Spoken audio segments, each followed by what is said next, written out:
ebizibu bya Kayihura ebizzeemu okuddamu okulabika ng'atandise okufulumayo alabikako mu bantu iwamma kituufu muntegedde watandise okufulumayo lwe yali ya Christmas ne pulezidenti abantu batandika okugamba waliwo lwe yajja oba gwali mukolo ki n'alabika bwe yatandika olabikako obuzibu ne bujja lwaki kitegeeza waliwo yali apinga ng'agamba nti akasajja tukaagala eyo kagendere ddala mu nnimiro okitegedde bulungi kubanga bwe yatandika okuvaayo okulabikako ebizibu ne bitandika ate byonna buli kizibu ekijja kibeera linked omuli n'ono omusajja gwe bakakwata gwe bagamba nti Nixon musajja wa Kayihura yali aidi wa Kayihura naye yali musajja we tasobola mwegaana teyali musajja we yali musajja wa poliisi okay Kayihura yali akulira poliisi yes ontegedde bulungi nnyo n'abasajja bala baalimu ontegedde mu poliisi so mu yekka ekirala isobe Nixon wahali yayingira di poliisi ye yasooka Kayihura okuyingira poliisi Nixon kati bamuyola ku musango gwa Joan kakati naye ebyo byonna weebuuza iyo kati ono ebyo lwakubenza ezo nsonga ziri mu kkooti sobola zoogerako naye kyengezaako okulaga nti waliwo gospel truth waliwo enjiri ey'amazima kwani ku Kayihura ku everything kubanga twogera n'abagenzi oli abuuza lwaki basonga Kayihura kubanga si ku mulala ye era linki bagiteekawo ne bagamba yali aid we si kyokka ne bagamba mbu ye yamuyingiza mu poliisi tewabiwulirako kyeŋŋamba ku kya Felix Joan lwaki Kayihura bamusongamu ne batasonga one Kayihura yakulaze mukwano gw'abali ontegedde bw'oba on'obreakinga omuntu omutandikira wa ku ttaka nkugambe nti essaawa as we speak bakugambe nti oli yali aid we ekitali kituufu ne bakugamba ekirala nti ono yayingiza oli mu poliisi kati atabimanya agamba kituufu remember bano battattana linnya bwe battattana erinnya anti oba owedde ate kati kubanga ffe tugenze erinnya odikomyawo nga abasajja balikubiye kubi balikoze bwe bati tosobola buuza mpuuga twaba bampuuga kye baliko naye nga kyonna kino kyatandikirawa because ekintu kyali kyangu nnyo ekyagundi oyo nedda kuba kubali ssente so mbadde ngezaako okulaga nti byonna ebyo ebizibu bivudde ku nsonga egi omusajja bamutya akomawo balina bwe bamulengera kubanga bo balina ebitangaazo ebiraba nti adda era kyovulaba ebizibu byatandika amaze kukola ki kutandika kulabikako kubanga basonga ne bagamba ali mu njiri adda mu njiri oyo talina kyakyagamba abantu awo it was okay bwe kyagira kino kati ne bamulaga ate kati onawe osinzira okubeera nga otulaba olunaku olwaleero nkwaniriza nnyo nkubuuzako nti wasiibye otya afunye okusoomozebwa ofiiridde olwaziza n'okusoomozebwa okulaba nkusaasidde nnyo asobola ku buwanguzi nkuyozaayoza tuli ku MS Media nyina Samuel Kalungi abasinga mu muyita Obote tugenda kwogera naye ebigambo olunaku olwaleero ku MS Media nze Matiya Sekanjako Obote buuza abantu tutandika okwogera ebigambo olwaleero njagala okubabuuzaako mwasuze mutya mwasiibye mutya yonna gye muwangaalira mwebale nnyo okuweereza eggwanga lyammwe mu mbeera yonna gye muliweerezaamu abalimi mwebale kulima sizoni yatandise kuba kazzeemu okutonnya abalimi nabadde Gombe eyo ng'enkuba eraga nti ezzeemu okutonnya so abalimi mwebale kulima era mulime emmwanyi muzisimbe n'ebintu ebirala byonna mubikole ki olwaleero kiro ebijjanjalo lya 10 ya 14 ontegedde kitegeeza nti ebintu ebyali ebyalayise edda kati ate bya bbeeyi kubanga 14 zaagulanga nnyama naye lwaki kati ebeera ya 14 wa mu dduuka gye mbigula wano mu Kampala oba eri mu kyalo kati Uganda tekyalina kyalo kubanga ogenda n'otunda kasooli kiro nga ya 3 n'ogenda n'ogula akawunga nga kiro ya 13 yes kati adondolwa value addition kati n'omulimi takyadondolwa kuba n'ebidondolwa kati bikyaliwo tebula mbagamba nti biruwa ebijjanjalo tebiriyo mu kyalo tebiriyo ne mu byalo ebintu bya bbeeyi okufaako obuki obufiso so tukkiriziganye nti obulimi kintu kikulu nnyo mubwesibeeko mulime abasobola okulima mulime abalina amataka temugatunda kugula boda lima mulime musimbe mwanyi musimbe bitooke musimbe kasooli so that is where we should go n'ebirala bingi so buli omu waweerereza mwebale kuweereza nammwe aba media tubeebaza mwebale kuweereza mwebale nnyo buli omu waali wazimbira ki eggwanga waliwo n'abalizimbulula waliwo abazimbulula bo abazimbulula tubaleke kubanga ekisookera ddala ne banazimbulula nga tuzimbye ebituufu manyi buli lwozimba ekintu nga kinywevu abazimbulula bakisanga kinywevu baswala buswazi buli lwozimba ekintu nga kigumu abaagala okuzimbula basanga kinywevu ne baswala bamaliza balemereddwa ajja yekalakasa ngenda kisula munaku lumu agenda okulaba nga result talaba njokuza firimu gye nalaba ababbi bakuba pulani abakulira n'abagamba banka eyo mugiraba tebagizimbisa adikowa banka nafu nnyo wetumala okukuba ejjuguli lyaffe ne tulifuna tugenda kukuba emiwaatwa mu banka tuyite emabega ko bali nti kale nga bayingira banka buli omu woli si mugiteeke wali mikono waggulu teweefuula muzira nga bamanyi ababbi ba banka bamaliza bafunye buli kimu kye baagala batandise okukoona banka bayite emabega Buganda wange omusajja ng'ateekayo amayinja yagizimba okitegedde bamaliza abagambye abakulira nti owaaye byatugambye bifu bagenda tukwatira wano kati lino ejjinja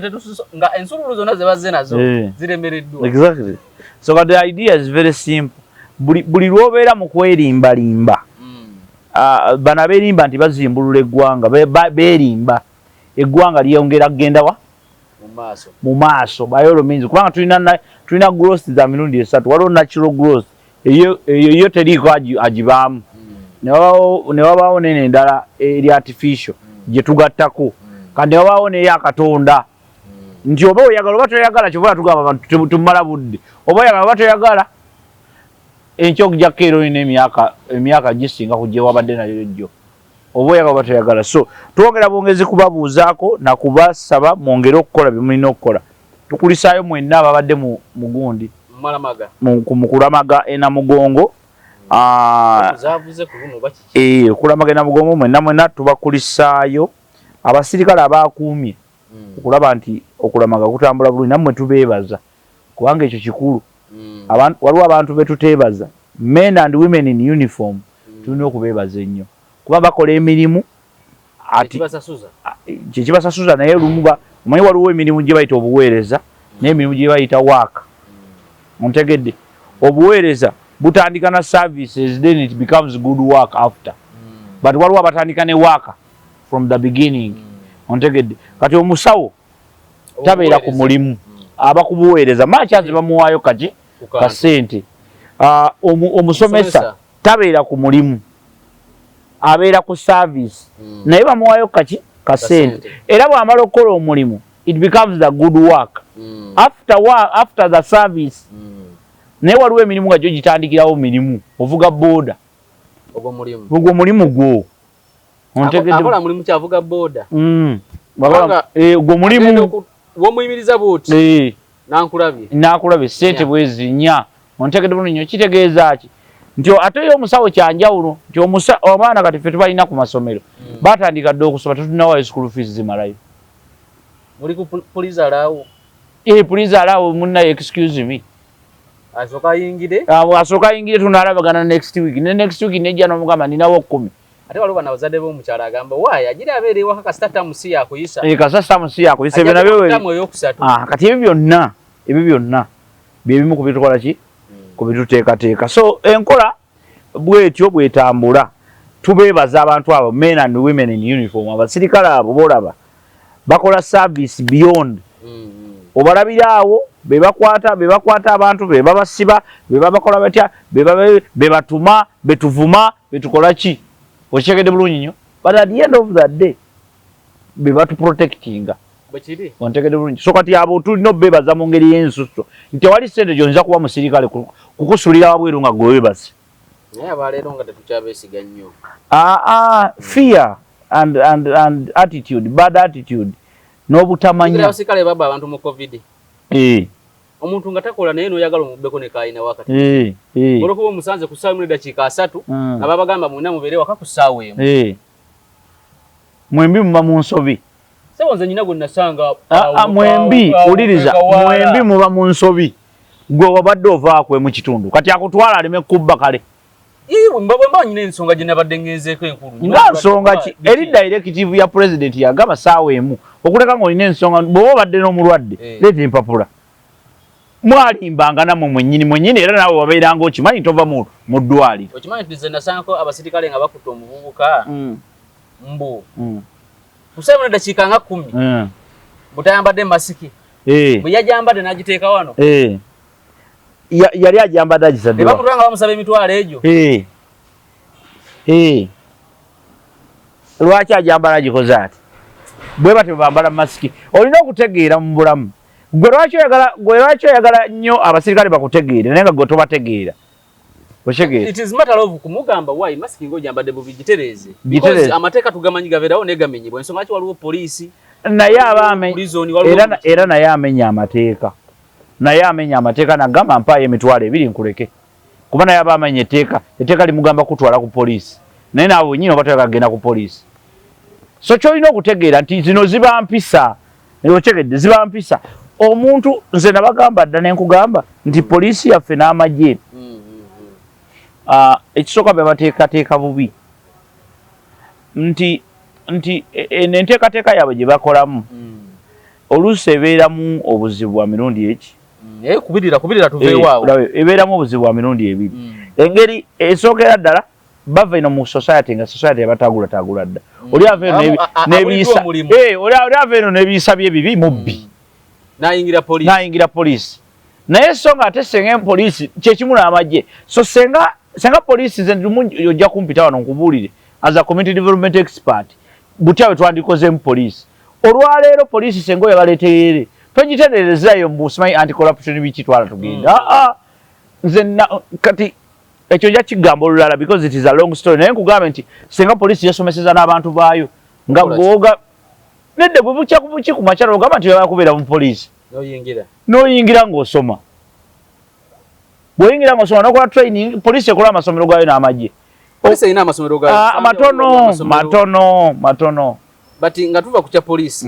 okunoonyereza kwa poliisi ya Uganda lwaki kuli very very speedy kati nga kino ekiteebereza okuba bomu ekyavuze side z'emunyonyi mu budde obwangu ddala ne bajjayo ne mannya g'omukyala ebifaananyi bye era kyekyali ku CPS wakiraba tulina ekizibu detective wa poliisi nga bakola okunoonyereza kumpi ekintu kyenkugambye kyentege era kyekimu kyekibaddewo ekimu ku bizibu bye tulina mu Uganda is unprofessionalism mu bintu bingi ne mu police ne mu poliisi n'amagye mulimu endwadde eyo ontegedde tewali nsonga lwaki opapa okureleasinga results zofunye you can make a statement n'ogamba tugenda kunoonyereza tuli mu kunoonyereza era we tutuuse tutambula era tubasaba mugumiikirizeemu tujja kuba tubawaki report ontegedde eya kiki ekyabwatuse kitya ni yakikoza no that there is that series of communication naye tulina ekizibu ky'abantu baffe okupapa okwo oluusi kuva ku pressure nti beeteeka oluusi ku pressure etaliiwo ontegedde kati wano tulina bitongole kyebinoonyereza bikola okunoonyereza bingi poliisi yennyini kyekitongole kisookera ddala okunoonyereza era by the way poliisi yo yeremererwa oba oluusi neeyambibwako biri naye ekitongole ekisinga okunoonyereza era ekikkirizibwa okunoonyereza kyekya poliisi musango naye nedda nakino era poliisi pasonera abaako kugamba ekyo ekiprimary batiroko poliisi enoonyereza ku bomu evuze mu kibuga era nabo balina kubanga bo be baripootinga mu biri ebitongole ebirala bomu evuze kati ebitongole ebinoonyereza ebirimu ba detective ba detective abasinga okuba ab'amaanyi bali mu poliisi era mwe bava ne baba deployinga mu bitongole ebirala ne babongera ne training ontegedde kubanga obwaba detective ola buva wano mu police naye ekyo si kyekikulu ekikulu kiri bwe kiti why do we always kuba bomu yakuba jjo why do we lash was it yesterday or yesterday but what yesterday tetusobola kubanga katulinawo report ebifaananyi byafulumye naggulo era ebyomuwala ebyomukyala tetusobola kuba nakyo kirina ebintu bibiri olumu baba baagala okukulaga efficiency bate olulala kidistractinga n'okutiisa abantu nkuwuliriza abantu baffe abamu tebategeera lwaki olowooza nti bategeera lwaki abamu nkugamba abantu baffe abamu tebategeera kyenkugambye abantu baffe tebategeera waliwo eyakoze ripooti n'agamba n'ajjawo tiktok n'agamba mbuteeyo teyabadde bomu era n'awa n'ensonga ze n'agamba nti kubanga senga yabadde bomu awo neeyo takisi yabadde tevaawo wuliriza neeyo takisi yandibadde tevaawo kakati ebyo bibiri bikonekitinga teyabadde bomu senga yabadde bomu takisi yandibadde tevaawo ekibuuzo ekyebuzibwa wano wakati bomu eri standard efaanagana mu nsi yonna bomu tezifaanagana zirimu ebika omanyi nti waliwo bomu ekuba n'akawuka ne katawona ontegedde bulungi kaki ekyo nti tulina okusoko kati abantu baffe bali ku level kati oyo ategeera ayogera ekyo aba ategeera ne takisi oyo yandibadde tevaawo jasi yalibadde agamba ku bika bya bomu bye tuyina kino kirabika kyekyabadde ekikka kuba waliwo buno bubomu obukolerere obwo polisi bwe yayogerako emabega ne wabawo ne zino bomu kati oyo abanga agamba abantu nti ate mufaayo buli kimu kiri bulungi temufaayo nammwe temufaayo ebyo comedy waliwo yataddemu n'akayima naga kano kandiba akabadi baby akabadi kubanga abantu baffe nkugambye abamu basiru tebategeera naye nyina omusajja gwe nalaba yagamba nti bw'oba oyagala okutta ensi ebeerawo in fact bw'oba oyagala okufuga ensi naye ng'agifuga si president for example si president Museveni naye ng'agifuga katugambe ye ssale ali eggulu ekisooka sooka otte credibility ya media Obote ajja ku TV ajja ku online ayogere buli omu agamba oyo Obote yalya ayogera bamusasudde n'agamba ekyokubiri si kye tulina kati teekawo obukubagano owamaani ayombe n'owaseno omuyimbi ayombe n'omuyimbi B president ono ayombe ne president oli kati omusajja n'agamba nti ekyokusatu dira omuntu wa wansi omufaanaganye n'omukugu omuntu wa wansi bo mwevugenge yabuze agende ku TikTok atandika okukola live yiye ochegedde bwana sisagamba bomu n'ebirala ochegedde kati yasemba yagamba nti ekyokuna kwato omukulembeze omujjega nga talina kyamanyi omuteeke mu ssente omuteeke mu kifo ky'obukulembeze gojja kudda eri nga waliwo president afuga naye nga si afuga gwafuga nga boolaba abagaga baguputa we bafuga mu South Africa naye nga Zuma ye president naye nga baguputa we basalawo listi y'aba minister kunaabeera kandi nani so kati ndowooza tuli mu lugendo tutuukaawo ffe tetujja kutuukawo olw'ensonga Museveni ebyo abisobola abimanyi naye nze gwe kyolina okutegeera kweno embeera eyabaddewo nti kikulaga bulazi nti abantu baffe they are falsely confident balina false confidence bekkiririzaamu wrongly mu nsobi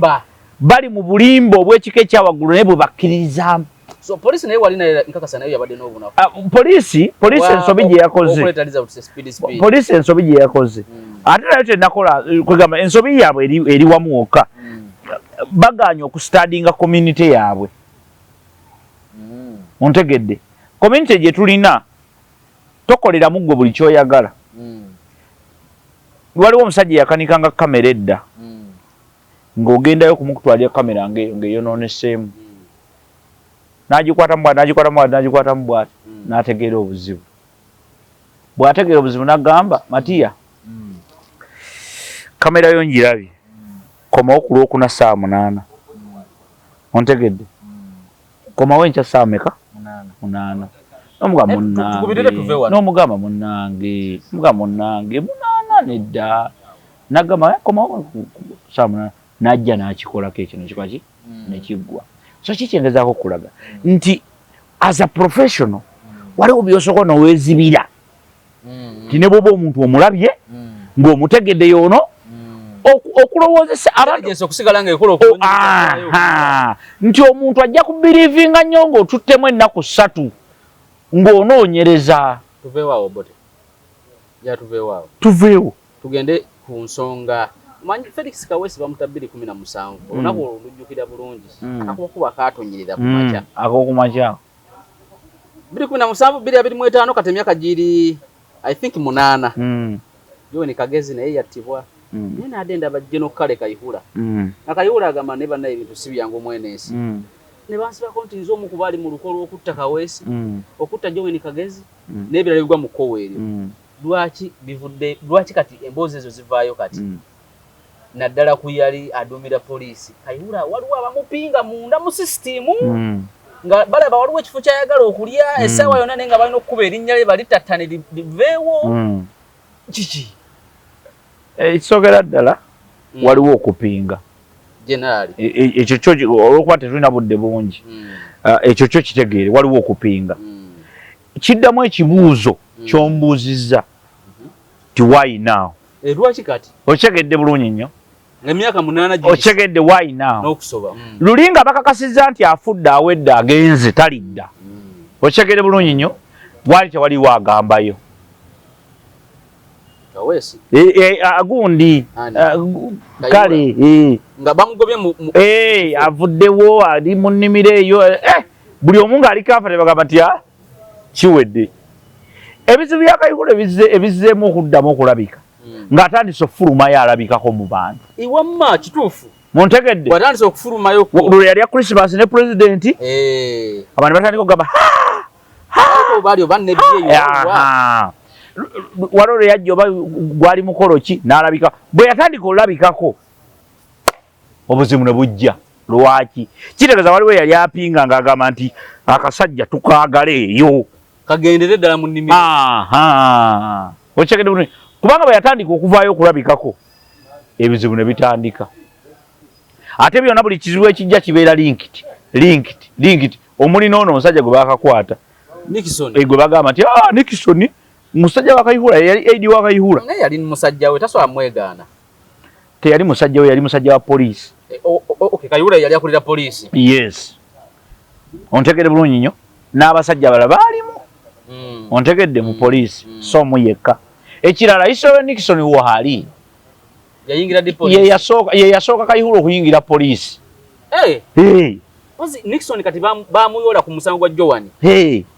kakati naye ebyo byonna weebuuza iyo kati ono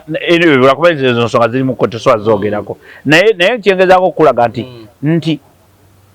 waliwo gospel truth waliwo enjiri ey'amazima ku Kayihura ku everything kubanga twogera n'abagenzi oli abuuza lwaki basonga Kayihura kubanga si ku mulala ye era linki bagiteekawo ne bagamba yali aid we si kyokka ne bagamba mbu ye yamuyingiza mu poliisi tewabiwulyako kyengamba ku kya Felix ne Joan lwaki Kayihura bamusongamu ne batasonga one Kayihura yakulaze mukwano gw'abali ontegedde bw'oba on'obreakinga omuntu omutandikirawa ku ttaka nkugambye nti essaawa eno as we speak bakugambye nti oli yali aid we ekitali kituufu ne bakugamba ekirala nti ono yayingiza oli mu poliisi kati atabimanya agamba kituufu remember bano battattana linnya bwe battattana erinnya anti oba owedde ate kati kubanga ffe tugenze erinnya odikomyawo nga abasajja balikubyekubi balikoze bwe bati tosobola buuza mpuuga twaba bampuuga kye baliko naye nga kyonna kino kyatandikirawa because ekintu kyali kyangu nnyo ekyagundi oyo nedda kuba kubali ssente so mbadde ngezaako okulaga nti byonna ebyo ebizibu bivudde ku nsonga egi omusajja bamutya akomawo balina bwe bamulengera kubanga bo balina ebitangaazo ebiraba nti adda era kyobola bizibu byatandika amaze kukola ki kutandika kulabikako kuba basonga ne bagamba ali munjiri adda munjiri oyo talina kyakyagamba bantu awo it was okay bwe kyagira kino kati ne bamulaga ate kati nedda nakino ali linki kitukucho ne tugenza ogenda okunoonyereza nga gundi yasooka Kayihura mu poliisi Nixon yali akola operation za poliisi ku mulembe guli omukadde ogwa General Katumba Wamala yali muziwembule awo naona General kale Kayihura yali musajja mu URA ena bintu bye yali IGP gobalinkinga ku butemu ngo anti buliriza bano they are not fighting IGP they are fighting a person called Kayihura because it doesn't make any good sense kubanga na evidence je bazina yo ya mirundi ebiri yonna nfu bakugambe nti oli yali aidiwe ekitali kituufu ne bakugamba ekirala nti yamuleeta ne mu poliisi era byonna ne nkugamba nti bifu ate si bifu kusinzira kunze before kusinzira ku facts eziriwo era nakolaga nti Nixon teyajja yekka yajja n'abantu abalala nkaaga mukumuwandisa bali recommended ate Kayihura nakola ekintu ekisinga obulungi nti ye teyamukola naye mu bwa Nixon bwe ye n'amusindika ku training ekyokubiri Nixon si mwana muto gwe twogera ku muntu adult ontegedde atakola kintu waliwo ebintu ebimu nga kati kankubulira omuntu bwayinza bwotegerera nti omuntu akola ensobi omuntu sengaja n'agamba nti yoli eyakutte tomumanyi ono abeera ne matiya so abeera ne matiya nnyo muntu wa matiya nnyo olowooza aba akubaani nze lwaki obote bwakola ensobi lwaki ogiteeka mu matiya anti matiya ayinza okuba nga ye identity nyangu kati fabasoma community development kati community development yawutekola anti ne malis tubisomera uliriza kakati newulira ne malis tuyisoma mu community development tusoma ne malis tusoma nekibayita ne gundi intelligence tusoma kati nowulira yabadde munyonyo ulira nebira tusoma criminology otegedde mu community development tusoma criminology ontegedde nze nkutunira ne mmanya nti ono muzzi wa misango oba ogenda kuzza omusango era nze nsobola okugamba poliisi ti mumukwate nze lumu nagamba poliisi labayo nno waliwo ekibaala kati kankunyumizeyo akaboozi waliwo ekibaala kyali kibeeranga baliyo kya 9 degrees wansi awo ku national no wali ku Kampala road akati bwe twagenda nga tukuba reggae night kati twakubanga gundi bagita jam session tugitira wali wansi yabanga reggae night every Monday kati lumu mbanzina amazina gange aga reggae gundi bankubye music wange bankubye music mpulira ya anyingide mu mubiri ngenda kudaba kwata bwenti nga sina simu nenga nfudde ngenda kukwata bwenti ngazinga 8 kitundu ezekiro ngenda kukwata bwenti nga ne waleti teriyo nengamba kati awo kiriya kati nengamba ng'omuntu eyasoma criminology saakyusa mu mbeera zange nayongera kuzina naye kati nga sikyazina nga nzina bwenti olabe ani atateredde nga nzina nti ngenda okulaba nga aliwo gwe basuna bakyabaya konze ono ye musunyi nemugumirako eriiso nenkuba dansi nembalaba nga bagenda mu ttooyi naye mbagoberera nemugamba sooka ompe ku ssimu yange ne wallet bwebate nemugwe mpa omanyi kweyogera naye osooka nobatisatisamu awo omanyi nemugamba gireete amuzeyi mwana nze sina kinagize kati nze nakola ku bawunsa nga sinabagira nemugamba oyo mulaba alina wallet yange alina n'essimu kati twagenda ne bawunsa tutuuka muli munda security kwata finally tumaliza firimu eggwerawa kuba it was a long story kuba yaggwankeera nga nkuba kapatulo nga kajjaawo amba mukwate kakati bwe bakwata ono gwe nalaba kumbe si yali master plan ate yaliwo kati bamukwata bamuteeka ku kabangali omusajja aveni omusajja mukulu yefudde anywedde omwenge atandika okugamba mumuteeke mumuleke lwaki abantu tazze kunyumirwa biki ebimukola neŋŋamba bafande muteekeko nga waliwo n'omulala nemugamba noyo naye mumutwale nga twambuka paka ku CPS. Wamaliriza otya? Namaliriza simu yange bagimpadde nga bagijjemu ddala ne layini n'ebiki byonna nga babiyeyedda naye namaliza bagimpa nankeera nga bwe buti bankubira simu kuba nabakanga kanayogera ebigambo tobimanyi muwendo but the idea is nze nina manyi kulimino omulaba n'atali kulimino omulaba kati wano waliwo okuwaayiriza kuno okuwaayiriza kuli ku kintu eki malisi nti bw'oba oyagala okukuba omuntu tomukuba direct mukubire mu batambula nabo kyowaayo musajja MS gwatambula naye tabbye bitooke byebigwa era simu zammwe zikwate bulungi aba akuba ggwe lwaki ateekamu ggwe ontegedde kineza kugamba so this is ono politics waffe wano yayonooneka ali mu kintu kimu takyali kumulamu omulama gwa kulwana kwekuba ono akuba ono naakuba oli kata tulina media ne media nayo nyingi omuntu asobola okuba obuwijjaso wa TikTok emitwalo aga omwana wa TikTok n'akufiirako n'akutambuzaako ekiboozi nga tolina bwekyejjako n'agamba kati ffe baatuliisa dda ssente naye nze nalindidde ku ssente zaabo naye oli akugamba nti oyo abo ssente bazikima wali ewagundi namulaba nomulaba nga yambadde n'essaati ya bbululu oyinza okyegaana ogenda okyegaana baaba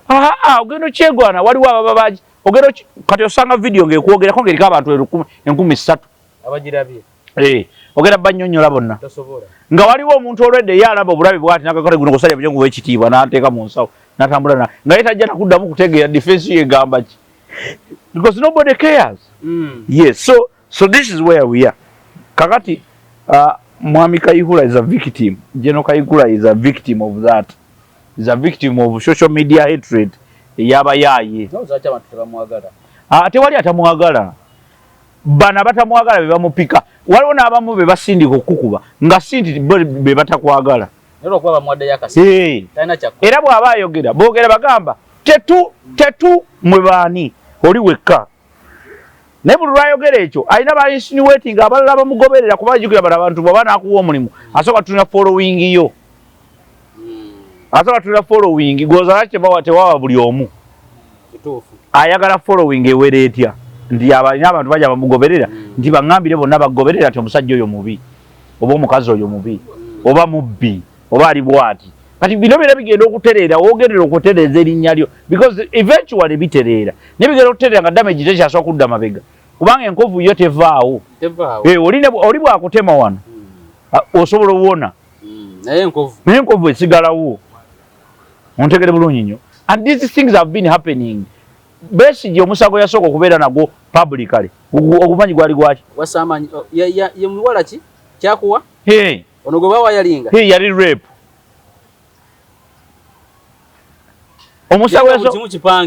omusago yasooka naye manyi kye bayita rape okugikuteekako gwe musago yasooka okuba nagwo mu public nti rape era abantu banyi baga omusajja omukulu oyo n'akwata omuwala kale tubadde tulowooza musajja wavunaanyizibwa naye olaba kubanga ebintu ebyo byali tebirina abantu baali tebali bakutegeera kitegeeza ki omuntu okumalisinga n'okuteekako ebintu ebigambo bifaanana bwe bityo so General Kayihura is going through that season abasobola bajja mulwanirako naddala fe aba appreciating emirimu gye yakola mu poliisi waliwo ebintu bye yakola mu poliisi nze poliisi saagirabakooko ng'erina ekitebe nga kyerina kati ontegedde gwali mulembe gwa Kayihura ogw'emyaka 10 n'emeka n'okumanya nnyo poliisi mu public yagitunda mu bantu ekyo that is very true ontegedde bulungi nnyo so kati ebyo byonna byonna waliwo errors ezaakolebwa ku mulembe gwe without a doubt because si malayika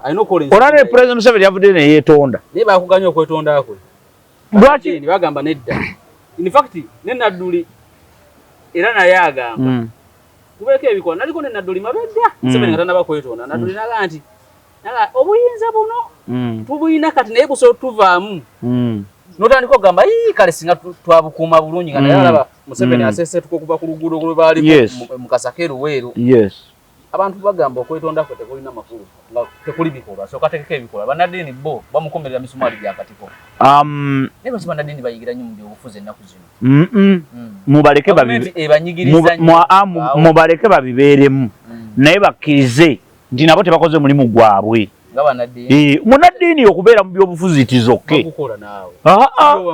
tebalina kye balyowa tosobola kulyowa myoyo ng'ate insinuatinga violence anti kati gwe bojja n'oyimirira n'ebigandula byo ku gundi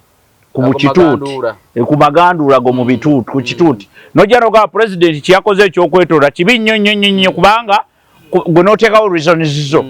ontegedde bulungi nnyo n'otuuka n'ogamba nti tetukukkiriza gwe ngaani nga munaddiini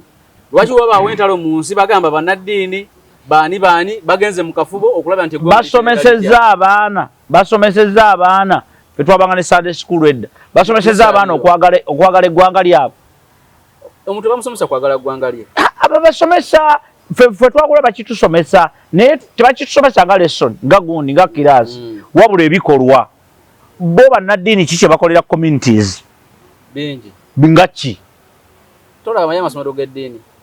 babaana basomera bwereere era beeyi si y'amaanyi oli mulwadde wa mutwe olabika gwe genda mu ddwaliro kati lirya olubaga yiiya ya beeyi yemu ku malwaliro agasinga okubaaga ebbeeyi genda ensambya lyabaki nalyo lyabakatuliki era nalyo lya beeyi naye saavisi bazireese bagamba gavumenti weetatadde kati mbulira malwaliro kyagasinga nsambya mu Uganda kakati tubeere bwe tuti tetuzze ku discussinga quality ya malwaliro but njagala quality yayambeera balina ate ng'era bawaayo gundi bawaayo ekiweebwayo gwe mbulira because that's also an independent government amakyaki gaffe gano Namirembe san independent government tuwaayo sente bunaku gende Namirembe awo nze omwana wa yali afiiridde Namirembe hospital liri wano Namirembe Mengo hospital yes ddwaliro lya Namirembe lyebimu ku ddwako malwaliro agaffe ag'abakristaayo gwe gendayo olabe sente zebagenda okukanda ontegede bulungi nnyo genda Rubaga ozaliseewo kale buzaalisa mwana totutera mulwadde millionaires so kitegezaako okugamba nabo institution zaabwe ziganye okuweereza abantu ate nga nabo batwala ssente z'omuwi omusolo because nabo ekiweebwayo tukiwaayo bwe tukiwaayo ne bazimba amalwaliro ne tufunira waffe balina abanaku be bajjanjaba ku bwereere awo era awo bwoba tonabakakankubuulire genda ensambya waliwo ssente z'olina osasula nga tonabakukwatibwako hayino nze nina abantu bange bangi benjijanjabidde awo ontegedde bulungi consultation fee osooka giwaayo no problem kati nga bwonenya mulago nteri ddagala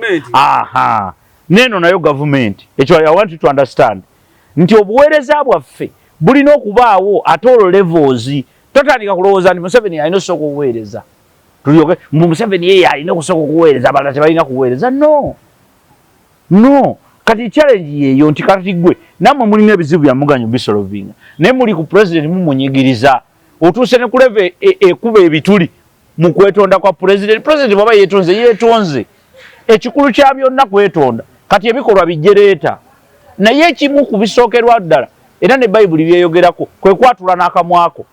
kitegeeza yakkiriza ebibi bye kati kubitereeza mpola so si gwe kutandika kugamba tebalina moral authority kwogera ku issues ezitambula bagirina naye balina okubeera nga balungamya nga tebasajjula mbeera ate basajjudde batya gwe bojja n'ogamba tubiganye uliriza gwe nga kyaki n'ojja n'ogamba tubiganye dembe lye no bw'otandika obuweereza obw'ekikulu ekyo ova mu ddembe lyo n'otandika okuweereza institution ontegedde ebintu byokola ng'oli munnaddiini si byebimu byokola nga toli munnaddiini era bannaddiini abamu bwababanja okujja mamaganduula akugamba wabula ensobi nno ndiyo nnene eno n'akyogerera wali naye bw'abeera ku kituuti ate ayogera birala tosobola kuzaalawa kugira kukola ki kwetonda kwa pulezidenti bw'oba otegeera bulungi kubanga just by mere saying nti neetonze oba kitegeeza oba takitegeezezza kitegeeza alina eyo step emu tuwadziza okwetonda okwaki okwaddala kubanga osooka na bigambo nodda mu biki mu bikolwa kati ebigambo byayogeddwa kati twagala biki bikolwa naye tomala gagamba nti ŋŋaanyi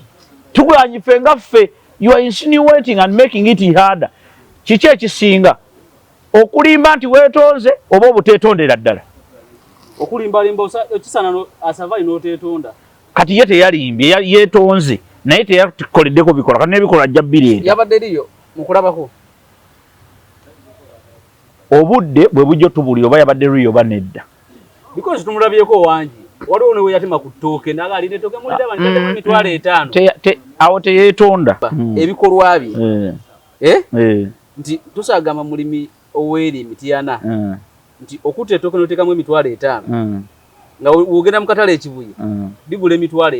2 obeera liyo mu byoyogera nogamba nti osobola ofukirira ennimiro okozesa obucupa obeera liyo mu byoyogera amazzi kankubulire akakacupa lwakuba mwakazaalawa naye nze kati omulimi mmanyi amazima okufukirira kuba kukola ki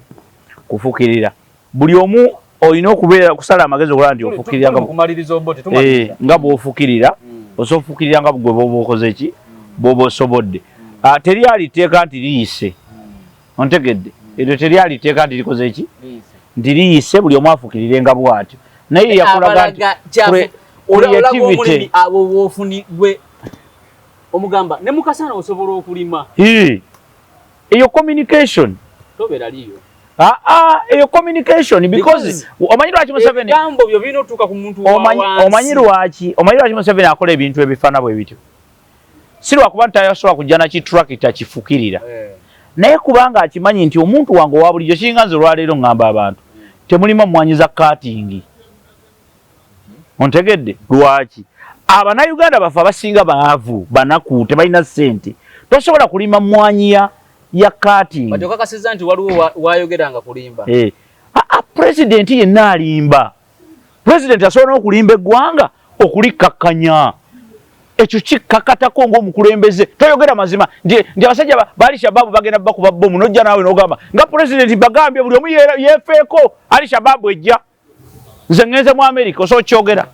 ne bw'oba era ogamba bugambi nti security eri under control mubeere bakkakkamu kubanga awo osobola okumanaginga because politics kyeki managing society kati oyinza otya kumanaginga society nga ogikyasaanya oti bannange nedda sijja beetolera mmwe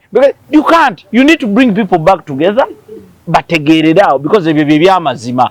ebyobulimba mujja bijja mu bitabo ebirala si mwobote kubulidde tumalirize leero tumale wonna wadde osinzira okubeera nga otulaba tukomye wano tujja tandikira olunaku olulala akuume amiina atakuumira mpeera